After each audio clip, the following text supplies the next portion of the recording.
باقی کے دوسرے شعر میں عموماً قافیہ اور ردیف دونوں پایا جاتا ہے، حالانکہ ردیف نہ تو غزل میں لازمی ہے، اسے غیر مردف کہتے ہیں، ہم نے جب پڑھا تھا تو ہم نے بات کی تھی۔ یہی معاملہ قصیدے میں بھی ہے کہ قصیدہ حیت کے اعتبار سے ویسا ہی ہے جیسے غزل لکھی جاتی ہے، ہر مصرے میں قافیے اور ردیف کی پابندی لازم ہوتی ہے۔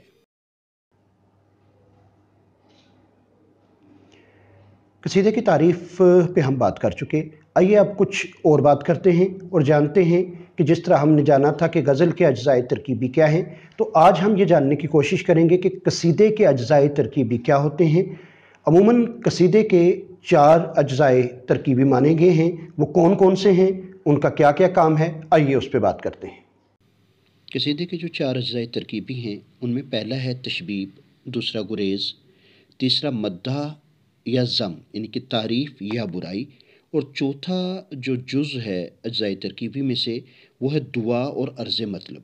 یہاں میں یہ عرض کرتا چلوں کہ کچھ لوگ دعا اور عرض مطلب کو الگ الگ لکھتے ہیں، لیکن زیادہ تر نے اسے ایک ہی مانا ہے۔ اب قصیدے کے پہلے جز کی اگر بات کی جائے تشبیب کی، تو قصیدے کا پہلا حصہ تشبیب کہلاتا ہے۔ تشبیب کو نصیب بھی کہا جاتا ہے، نون سین سے لکھا جاتا ہے اسے۔ دراصل یہ تمہید ہوتی ہے، جیسے کسی بات کو شروع کرنے سے پہلے اگر ہم ہندی والے اگر کچھ بچے سن رہے ہوں گے تو ہندی میں ہم کہتے ہیں نا بھومکا باندھنا، کہ کسی بات کو کرنے سے پہلے ادھر ادھر کی کچھ باتیں کر کے بات شروع کی جاتی ہے، تو تشبیب دراصل وہی تمہیدیہ حصہ ہوتا ہے جس میں بھومکا باندھی جاتی ہے۔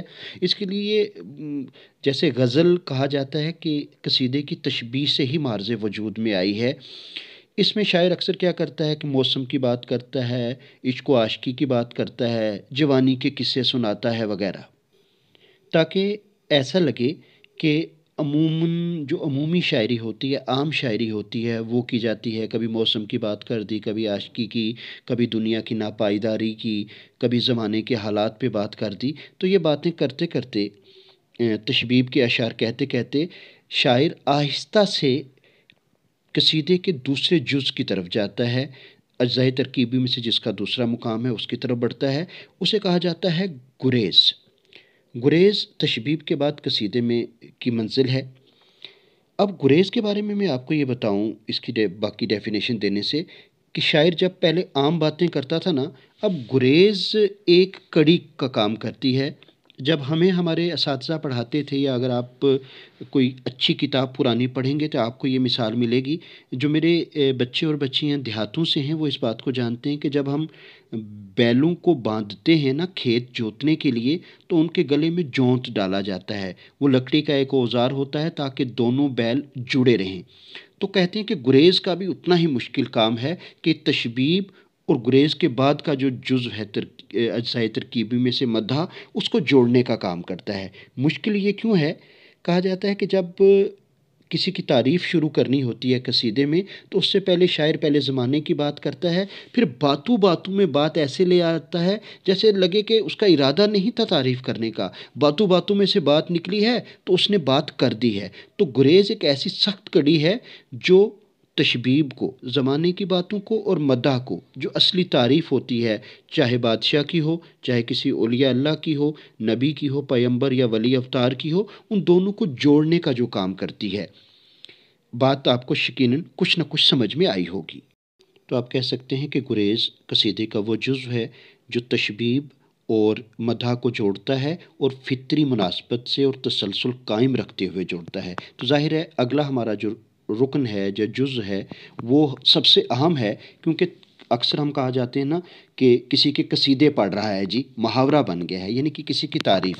تو اب جو قصیدے کا اہم ترین مقصد ہے کسی کی تعریف بیان کرنا، وہ یہاں آ جاتا ہے۔ یہ قصیدے کا سب سے ضروری جزو ہے، اور اسی پر کہا جاتا ہے کہ قصیدے کی جو بنیاد ہے، اس کی جو بیس ہے، اسی پہ قائم ہے۔ جو عربی قصیدے تھے جہاں سے یہ صنف فارسی میں آئی، ان میں حقیقت کہتے ہیں بیان کی جاتی تھی، آج بھی وہ کیونکہ قصیدے موجود ہیں، اور واقعیت جو واقعہ تھا، جو سچائی تھی، وہ بھری ہوتی تھی۔ مگر فارسی اور اردو میں مدح کا معیار خیال آفرینی اور مبالغہ ہوتا ہے۔ یعنی کہ یہاں سچائی سے زیادہ بڑھ کر، جیسے میں نے پہلے کہا، مبالغہ آمیزی، ایگزیجریشن، بات کو بڑھا چڑھا کر بیان کرنا بہت ہی زیادہ یہاں اردو قصیدوں میں پایا جاتا ہے۔ یہاں یہ ہوتا ہے کہ جس کی تعریف کی جا رہی ہے، یعنی کہ ممدوح، اس میں جو خوبیاں نہیں بھی ہوتی ہیں نا، اپنی طرف سے فرض کر کے بیان کر دی جاتی ہیں۔ میں نے آپ ہی کے جو نصاب میں، سلیبس میں شامل قصیدے ہیں، وہیں سے 2 مثالیں دی۔ جب میں ان قصیدوں کو آپ کو پڑھاؤں گا تو آپ دیکھیں گے کہ ایسی بے شمار مثالیں ہیں۔ یہاں ایک بات اور بتانا ضروری ہے کہ مدح ہی نہیں، کبھی کبھی ذم بھی ہوتی ہے، اور خاص طور پر جب ہم مرزا محمد رفیع سودا کے قصائد پڑھتے ہیں تو ہمیں پتہ چلتا ہے جناب کہ وہاں انہوں نے جو زمانے کی خرابیاں ہیں، شہرآشوب، جو برائیاں ہیں، ان کو بھی بیان کیا ہے۔ تو قصیدے میں دوسروں کو طنز کرنا، ان کی خامیاں گنوانے کا کام بھی لیا گیا ہے، لیکن زیادہ تر قصیدے جو ہوتے ہیں وہ مدح میں، تعریف میں ہی لکھے جاتے ہیں۔ اب بڑھتے ہیں آگے اور دیکھتے ہیں قصیدے کا اگلا رکن، اجزائے ترکیبی میں اگلا جز کیا ہے۔ جی ہاں، یہ ہے دعا اور عرض مدعا۔ ہوتا کیا ہے کہ ہمارے ہاں، جیسے میں نے بتایا، بادشاہوں کی شان میں قصیدے لکھے جاتے ہیں، اور مقصد شاعر کا یہ ہوتا ہے کہ اس کے بدلے میں کچھ انعام و اکرام، جاگیر وغیرہ بادشاہ سے مل جائے گی، یا اگر کسی ولی اللہ، نبی اکرم، یا کسی پیر، پیمبر، ولی، اوتار کی شان میں بھی قصیدہ لکھا ہے، ان کی تعریف بھی کی ہے، تو آخر میں دعا کی جاتی ہے اور ان کے وسیلے سے خدا سے کچھ مانگا جاتا ہے، یا اگر دنیاوی قصیدہ ہے تو اس سے مانگا جاتا ہے۔ تو قصیدے کے جو یہ آخری اشعار ہیں نا، اس میں دعائیہ حصہ ہوتا ہے کہ دعا کی جاتی ہے کہ بادشاہ کا اقبال بلند ہو، اس کی عمر لمبی ہو، اس کی نسلوں تک راج چلتا رہے، اس کی فتوحات میں اضافہ ہو وغیرہ، اور ساتھ ہی کہا جاتا ہے کہ اتنا دھنوان ہو جائے، اس کے پاس اتنی دولت ہو کہ مجھ جیسے غریب کی بھی مدد کرے۔ تو بادشاہ خوش ہو کر ان کی مدد کر دیا کرتا تھا۔ یہاں کچھ لوگوں نے اس کو 2 حصوں میں بانٹا ہے، وہ کہتے ہیں دعا الگ ہے اور عرض مدعا الگ، لیکن زیادہ تر کا یہ ماننا ہے کیونکہ دعا کے ساتھ ہی جوڑ کے عرض مدعا کر دیا جاتا ہے، یعنی کہ اپنا مقصد بتا دیا جاتا ہے، لہٰذا دعا اور عرض مدعا قصیدے کا ایک ہی جز ہے۔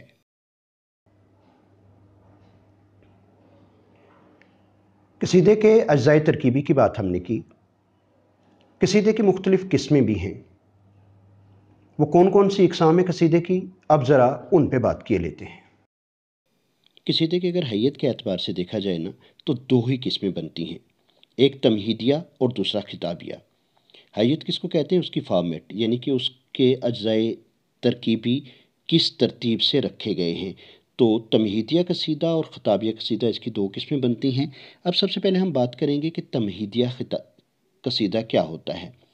ایسا قصیدہ جس میں ممدوح کی تعریف سے پہلے، یعنی کہ مدح سے پہلے، تشبیب اور گریز ہو، یعنی کہ ایسے بھی بہت سارے قصیدے ہیں کہ جن میں تشبیب اور گریز نہیں ہوتی، تو جن قصیدوں میں تشبیب اور گریز ہو وہی قصیدے تمہیدیہ قصیدہ کہلاتے ہیں، کیونکہ ان میں تمہید موجود ہوتی ہے۔ اس کے برعکس اگر کچھ قصیدے ہمیں، جن کی تعداد کم ہے، ایسے ملتے ہیں جن میں براہ راست تعریف شروع ہوتی ہے، ایسے قصیدے بادشاہوں کے کم ہیں، اولیاء اکرام، انبیاء اکرام، ولی اوتاروں، پیر پیمبروں، رشی منیوں کے ضرور ہیں۔ تو ایسے قصیدے خطابیہ کہا جاتا ہے۔ ان کو خطابیہ اس لیے کہا جاتا ہے کیونکہ براہ راست اس میں خطاب کیا جاتا ہے، سیدھی تعریف شروع کر دی جاتی ہے، اس میں تشبیب اور گریز نہیں ہوتے۔ تمہیدیہ وہ ہے جس میں تشبیب اور گریز موجود ہوتے ہیں۔ یہ تو ہم نے جو بیان کی وہ کون سی اقسام تھی؟ جو حیت کے اعتبار سے تھیں۔ تو قصیدے میں الگ الگ طرح کے مضمون باندھے جاتے ہیں، جیسے میں نے آپ سے کہا تھا نا کہ کچھ میں مدح بیان کی جاتی ہے، کچھ میں ہجو بیان کی جاتی ہے، یعنی کہ برائی، کچھ میں واعظ کیا جاتا ہے، کچھ میں بیان کیا جاتا ہے۔ تو یہ 4 براڈ کیٹیگریز ہیں، بڑی کیٹیگریز ہیں جن کو مضمون کے اعتبار سے باندھا گیا ہے۔ یا تو قصیدہ مدحیہ، ہجویہ، واعظیہ اور بیانیہ ہو سکتے ہیں۔ تو یہ تھی قصیدے کی اقسام جن کو ہم نے قصیدے کی حیت کے بعد اس کے مضامین کے اعتبار سے باندھا۔ حیت کے اعتبار سے قصیدے کی 2 قسمیں اور مضامین کے اعتبار سے قصیدے کی 4 اقسام ہیں۔ یہ تھی کچھ گفتگو جو آج ہم نے قصیدے کے حوالے سے کی۔